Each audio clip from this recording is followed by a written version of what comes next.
Fondation Jean Jaurès. Penser pour agir. Moussa Ndiaye, bonjour. Nous nous retrouvons ensemble pour parler de Guinée, car Moussa, tu es donc guinéen et responsable de programme à l'association Reguireb, qui est donc la rencontre guinéenne pour des élections réussies dans la paix. Nous allons donc parler ensemble évidemment de la situation politique en Guinée, Guinée-Conakry, un peu plus de 3 ans après le coup d'État de septembre 2021 qui a vu le président Alpha Condé être renversé par la junte militaire menée par le général ou colonel le général Mamadi Doumbouya. D'ailleurs, au passage, peut-être qu'on en parlera, mais Alpha Condé a été renversé après une modification de la Constitution qui lui a permis d'entamer un troisième mandat à la présidence de la République guinéenne. Cette modification de la Constitution est peut-être une origine de ce coup d'État. Peut-être en parleras-tu au cours de l'entretien. Donc, sans plus tarder, Moussa, on va parler ensemble de la situation en Guinée. Et la première question, si tu peux déjà nous parler des événements très récents qui ont eu lieu à Conakry, qui illustrent un peu la dérive autoritaire de la junte au pouvoir à Conakry. Je pense évidemment à la répression avec un mort et plusieurs blessés d'une manifestation organisée lundi dernier, enfin tu préciseras il y a quelques jours, par l'association Les Forces Vives de Guinée, qui regroupe différents partis d'opposition et d'organisation de la société civile. Et également la condamnation à 2 ans d'emprisonnement pour, je cite, offense et diffamation à l'encontre donc de Doumbouya, d'Aliouba, président du mouvement démocratique libéral en Guinée. Moussa.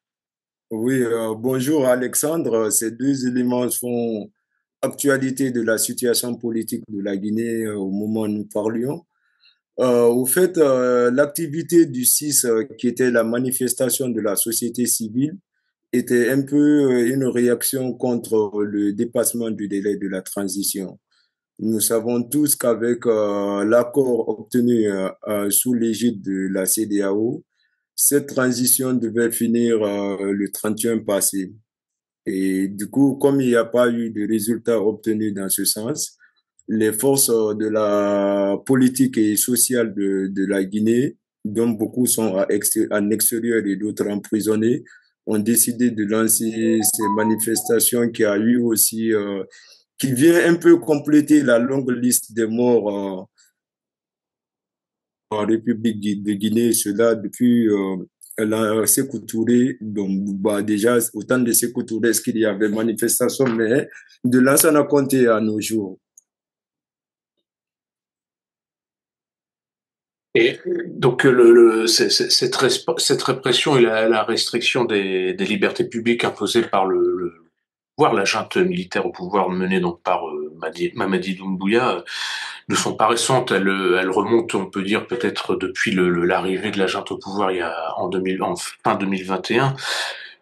Est-ce que on pourrait évoquer aussi l'arrestation en juillet dernier de responsables de la FNDC, je crois, et donc qui est le Front National pour la Fonike Mengue et Bin Loba, mais avant d'arriver cela, il y a simultanément avec que la manifestation du 6, il y a eu aussi l'arrestation puis le procès accéléré de Ali Ouba, le leader du modèle, force démocratique libérale de Guinée, pour offense contre le chef d'État.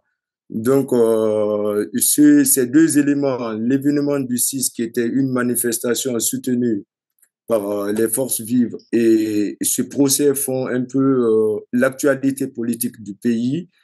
Ali Ouba était vraiment virulent en termes d'opposition aux idées ou à la méthode la méthode dont la transition est gérée.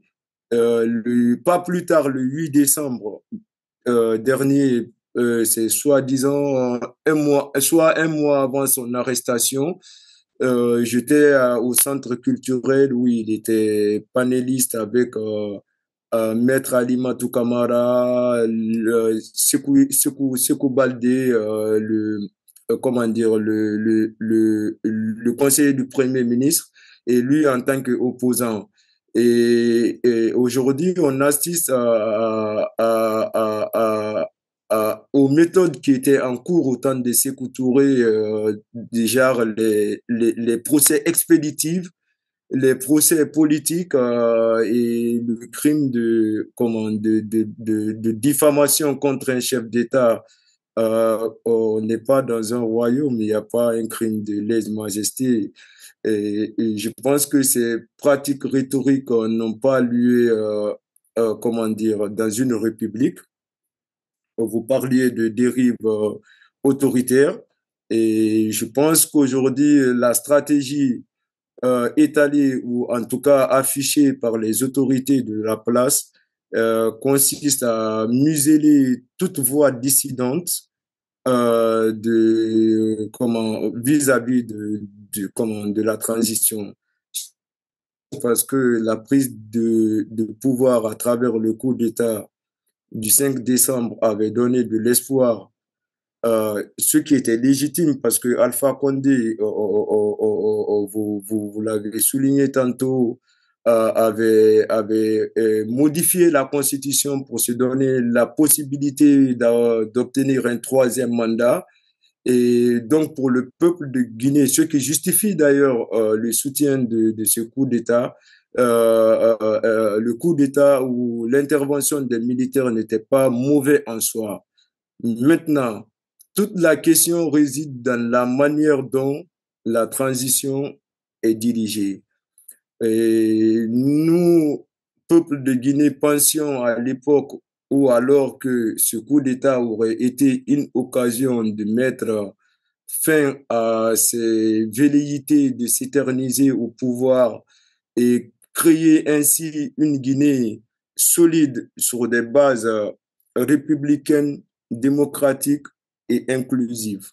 Mais très malheureusement, depuis un certain temps, nous assistons à une stratégie ou une gestion du pouvoir qui nous ramène en arrière ou encore plus en arrière que ce que nous avons vécu à travers les intimidations, à travers les actions qui consistent à pousser des personnes qui puissent être de l'opposition à l'exil par rapport aux disparitions et par rapport aux tueries.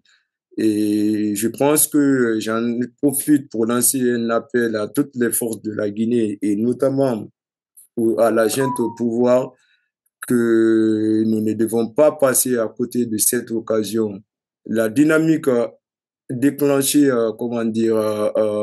le 5 septembre 2021 devrait permettre à la Guinée de se construire, de se refonder, d'où le thème de refondation qu'ils utilisent à travers des institutions, à travers le toilettage de notre corpus juridique et à travers la régénérescence du personnel administratif et autres. Mais très malheureusement, je pense que le peuple guinéen n'avait pas compris la première erreur de la junte vis-à-vis des valeurs démocratiques. C'était le choix du président du Conseil national de la transition par le président de la République. Je me rappelle, dès que j'ai appris cette nouvelle, j'ai dit à mes amis, non, non, non, ça sent mauvais ou ça sent une transition dirigée. Parce que le principe voudrait que, proposition de nom au président de la République, il choisit des personnes et ces personnes, entre elles, désignent leur président. Donc, le fait que le président de la République soit la personne ou le président, le chef comment dire, le chef de la transition ou de la junte, soit la personne qui désigne la deuxième personnalité de l'État, a été, comment dirais-je, le péché originel. Et du coup, ça n'est un suivi, l'intimidation ou la répression des forces politiques. Et je parle soit par rapport au détournement, parce que c'est des gens qui ont géré ce pays, Kassori Fofana, Dr Diané, l'ancien président de l'Assemblée nationale d'Amorou, qui sont en prison. Et dans un second temps, les forces politiques de l'opposition, Alpha Condé, non, c'est Loda et Sidia Touré qui sont en exil, dont les maisons ont été expropriées, et Fonike Mengue. Et quand Fonike Mengue était en prison, Fonike Mengue, c'est le leader ou le coordinateur du Front National pour la défense de la transition, qui s'est vaillamment battu et combattu le projet contre le projet de troisième mandat de Alpha Condé. Et du coup, au début, quand il a été arrêté, il est resté en prison, je crois, 9 mois. Moi-même, j'avais travaillé avec le rapporteur spécial du secrétaire général à SAR de défenseur des droits de l'homme pour faire comment, des plaidoyers ou appeler l'agent au respect des droits et des libertés fondamentaux dans ce sens. Et il a été libéré au mois de juillet, comment dirais-je, dernier. Moi, ça m'avait donné de l'espoir. Je me disais que l'agent avait compris que le plus utile pour eux et pour la Guinée était de restaurer cet espace de liberté qui était déjà restreint à travers le brouillage des ondes, à travers la fermeture des maisons de presse et des médias de grande écoute, les débats politiques. Et pour moi, la libération de Fonike Mengue était un signe de bonne volonté pour ramener tous les Guinéens autour d'une même table et discuter de la question guinéenne et trouver des voies et moyens pour sortir de cette crise. Et dans ce cadre, à sa sortie, moi-même, j'ai reçu Fonike Mengue ici, à Lyon, et en organisant une rencontre entre lui et les ressortissants de la communauté guinéenne de Lyon et de la Suisse voisine. Et il retourne en Guinée et très malheureusement, il est encore arrêté, soit disant qu'il y ait une manifestation. Je pense que la gente doit revoir sa copie vis-à-vis des personnes qui ne sont pas d'accord avec elle, parce que l'on ne peut pas construire une nation avec un sens unique, au fait. Il faudrait qu'ils apprennent à s'approprier des idées des autres et surtout comprendre pourquoi ces derniers ne sont pas d'accord avec eux et mettre la Guinée en devant au détriment des intérêts individuels. Merci Moussa. Justement, tu as là plusieurs fois évoqué donc Fonike Mengue, mais qui a été arrêté au mois de juillet dernier et dont on est sans nouvelles. D'ailleurs, mais également avec Mamadou Bilaba. Et tous les deux arrêtés au mois de juillet et on n'a pas de nouvelles à ce jour de deux. Et ça a été quand même évoqué en France dans différents journaux ou sites d'information. Peux-tu nous parler de s'il y a des nouvelles d'eux depuis, mais aussi peut-être d'autres arrestations de figures comme ça emblématiques qui illustrent vraiment cette dérive autoritaire de la junte militaire à Conakry? Justement, parce que la gente dit que il y a déjà le procureur de la République s'est précipité à faire une déclaration comme que il n'y a aucune action judiciaire qui est intentée contre ces personnes. Et tout récemment, ou un peu plus tard, il y a le porte-parole du gouvernement, ministre de Transport, qui nous a dit que ce sont des adultes, que les adultes ont le droit de disparaître. Ça pouvait s'entendre qu'ici, ce n'était que Fonike Mengue et Biloba, mais très malheureusement, Marwan, qui est un journaliste qui a tenu depuis l'arrivée de la gente des tribunes quand même un peu à l'antipode de l'idée de la gente, a disparu aussi. Il a été enlevé et disparu, il devait se rendre à un rendez-vous. Il y a eu le cas d'un opérateur économique qui a été enlevé, l'ex-secrétaire général du ministère de Mines, monsieur Niman, je n'ai pas son nom en tête là, qui a été enlevé. Donc, si nous nous retrouvons dans un pays où les adultes disparaissent en série, parce que les adultes ont le droit de disparaître, c'est vraiment inquiétant. Et d'autant plus que l'un des rôles fondamentaux de l'État, c'est la sécurité des biens, des personnes et des services sur son territoire. Donc, si cet État-là même n'est pas capable de donner des explications précises et claires sur la disparition de pas d'une personne, mais de plusieurs personnes, de plusieurs citoyens de sa, comment dire, de sa république, pas gage d'assurance et du coup, la Guinée devient un pays où les adultes disparaissent bizarrement. Et si ça se limitait à cela, ça peut se discuter, mais il y a d'autres qui ont disparu, qui sont réapparus morts. Nous pensons là au général Sadiba, qui a été condamné par une cour militaire et qui a été expressément condamné, qui est mort soi-disant en prison. Et un autre militaire qui a été enlevé chez lui et qui a disparu, comme les autres ont disparu là, donc qui n'a réapparu que quand sa femme a été convoquée pour venir reconnaître son corps en prison. Donc, nous voilà face aux situations qui s'amènent quand même à s'interroger sur la sécurité, la viabilité des postures publiques, quoi. Est-ce que c'est l'État qui procède aux arrestations extrajudiciaires? C'est une autre question.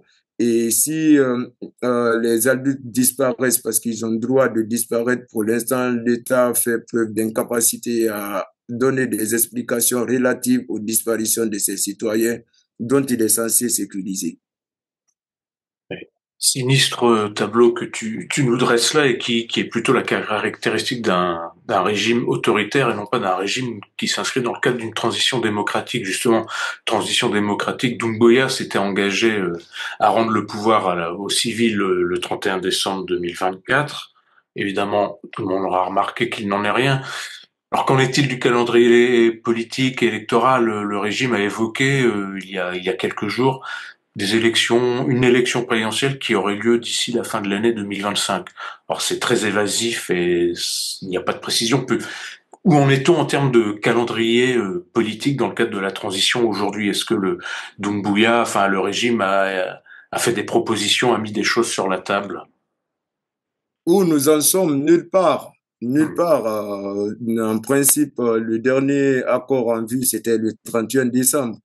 Après le 31 décembre, qu'est-ce qui s'est passé? C'est les manifestations du 6 et c'est la condamnation de Ali Oba le 7. Et le président, lors de son discours, le président de la junte a affirmé que l'année 2024 et 25 est une année d'élection. Pour l'instant, où nous en sommes par rapport à la transition guinéenne, aucune visibilité. On n'a pas de calendrier sur les échéanciers, pas de chronogramme. On ne sait pas, il n'y a pas de précision. Oui, c'est facile de dire que c'est l'année des élections, mais comment? Avec qui? Et quand? Donc, il y a trois questions fondamentales qui ne sont pas répondues. Quand il n'y a pas de calendrier précis, on a entendu tout récemment qu'il y aurait le référendum constitutionnel dans les 3 mois qui suivent, c'est-à-dire, disons, fin du mars. Mais sur le terrain, à part les milliards qui ont été injectés dans la vulgarisation de la Constitution, rien n'en est. Et, et il a parlé de la constitution d'un groupe d'experts pour adopter la Constitution. Aucun avancement. Et il n'y a pas il y a quand et comment il faut organiser. Il faudrait quand même qu'il y ait un certain sérieux dans la gestion de la chose publique. La Guinée peut mobiliser les fonds, mais la Guinée a besoin des institutions internationales pour financer ses élections. Les élections, ça demande de l'argent pour comment observer ces élections, pour comment dire, témoigner de la crédibilité de ces élections. Et je ne pense pas qu'aujourd'hui, nous sommes sur la voie qui peut assurer ces personnes aux ressources, que ce soit morales ou physiques, de s'investir pour ramener la Guinée à l'ordre constitutionnel. Ça, c'est sur le comment. Et avec qui? C'est-à-dire avec les forces politiques dont certains sont en prison, d'autres sont disparus, nous dit-il, on ne sait pas où ils sont, d'autres sont en exil. Donc voilà des inquiétudes qui pourront être soulevées autour de l'organisation future des élections en Guinée. Est-ce que c'est une élection qui amène la Guinée à se lancer dans ce projet pour une transition réussie, apaisée, en préservant la paix et la quiétude nationale, ce qui serait salutaire qu'on ne rate pas une occasion de plus, comme on a raté l'occasion de l'élection de Alpha Condé. Parce que s'il y a quelque chose à retenir de cette histoire, c'est que Alpha Condé a laissé le peuple guinéen là où il l'a pris, c'est-à-dire dans la main des militaires. Et aujourd'hui, on est encore face à l'histoire, on est face à notre rendez-vous.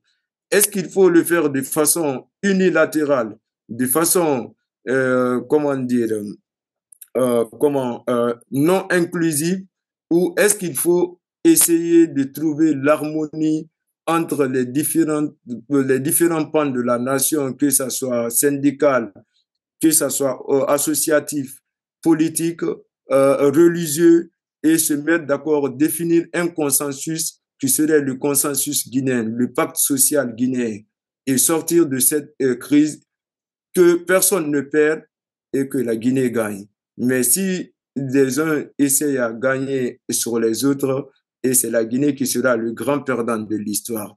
Donc, quand on parle de l'élection, c'est quand, avec qui et comment.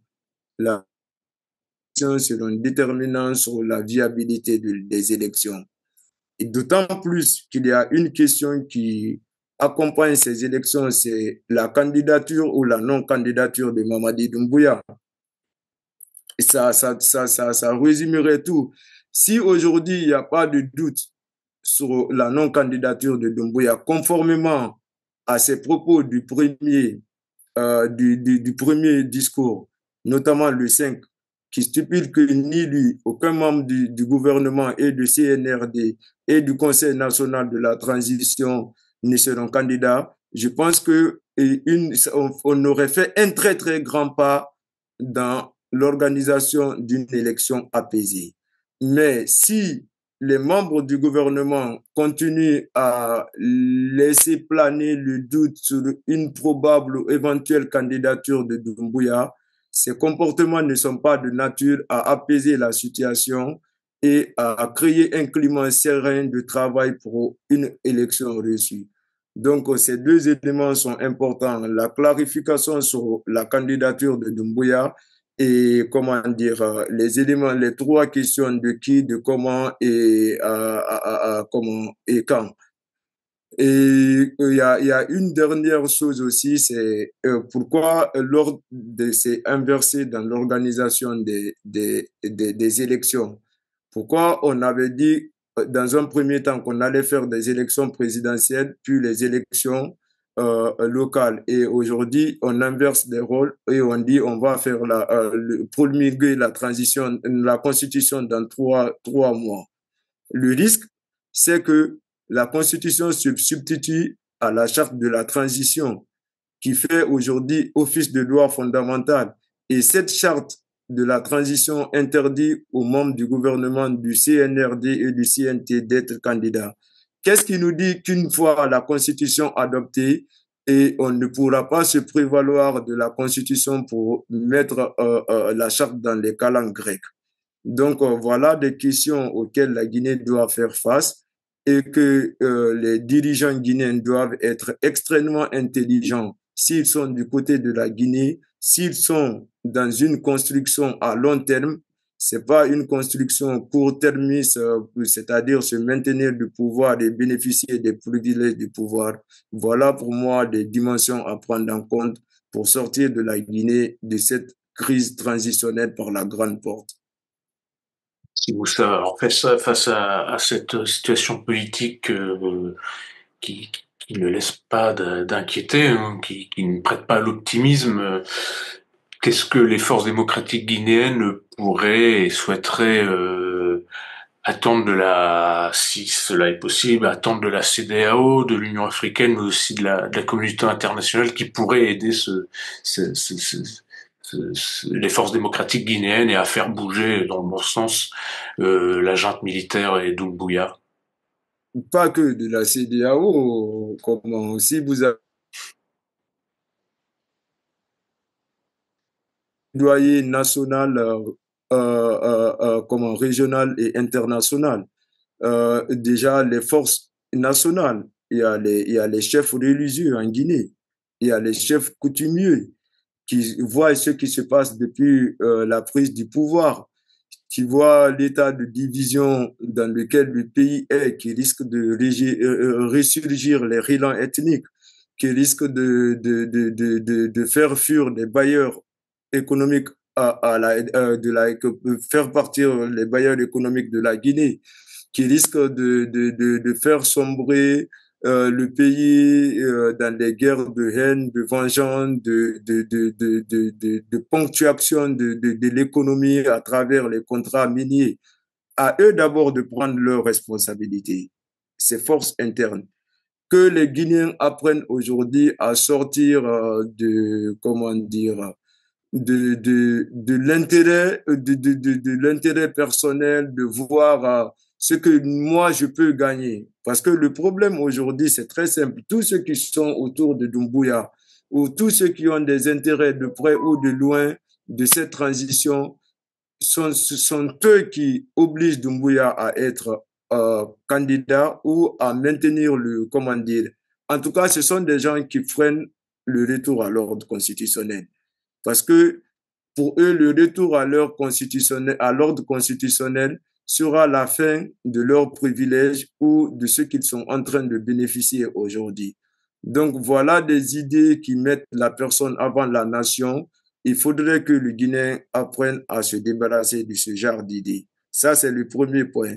Puis vient aussi les communautés, comment dire, que ce soit régionales. Régional, je parle de la CEDEAO qui est sous-régionale, de l'Union africaine et de l'Union européenne.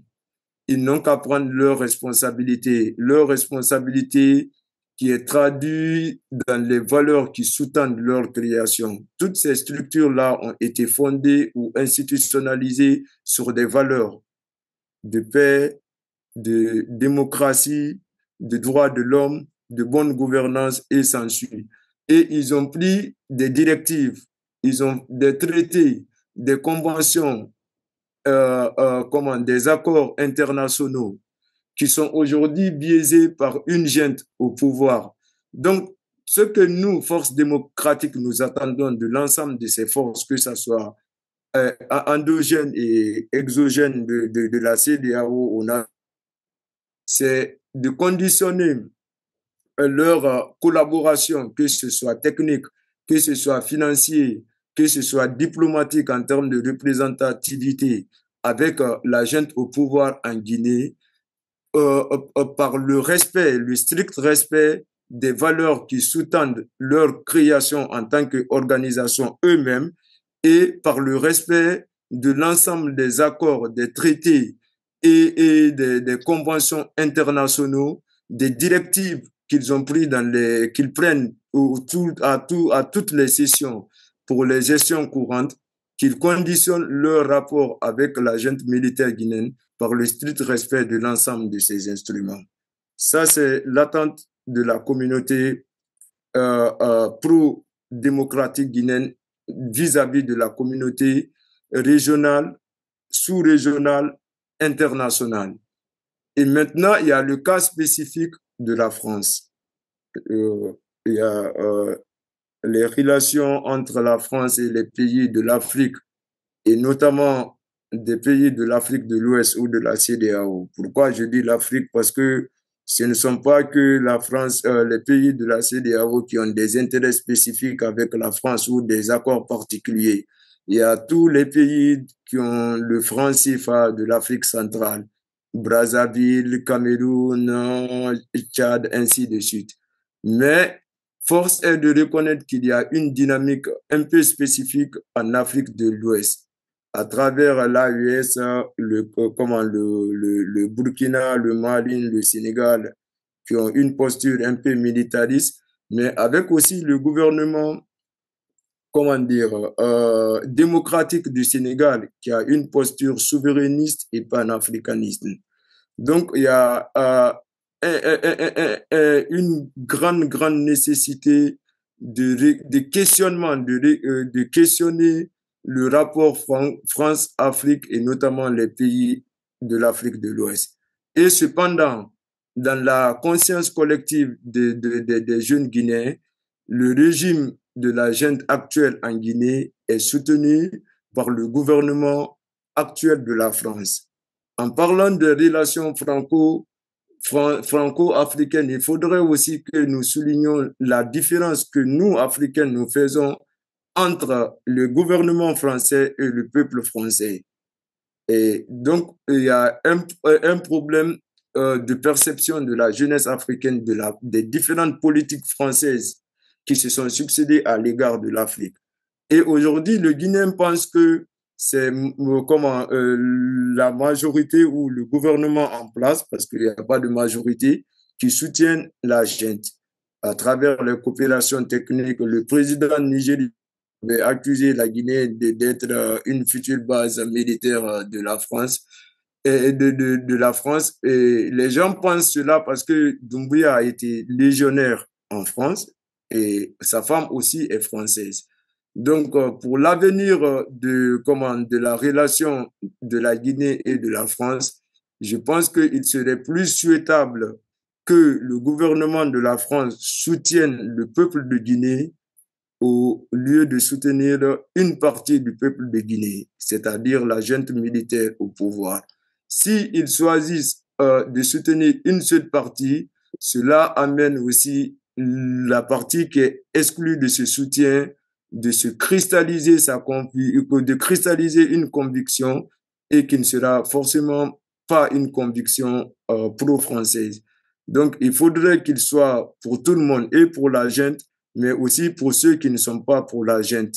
Accompagner une transition inclusive, une transition d'opposition d'idées, une transition qui sera construite dans la dialectique afin d'une élection réussie, apaisée, acceptée par tous dans la préservation de la paix, du tissu social et de la quiétude nationale. Mais s'il s'avère qu'il y a une comment dire, suspicion de complicité entre le gouvernement français et la junte actuelle qui est en train de mettre à terre tous les principes fondamentaux des droits et des libertés, je pense que ça ne serait pas comment, une bonne idée pour l'avenir de la France et de la Guinée. Moussa Ndiaye, merci pour ta description et ton analyse de la situation politique guinéenne. Et je pense que nous aurons l'occasion de renouveler l'exercice pour faire un suivi de l'évolution à Conakry. Merci beaucoup. Merci Alexandre.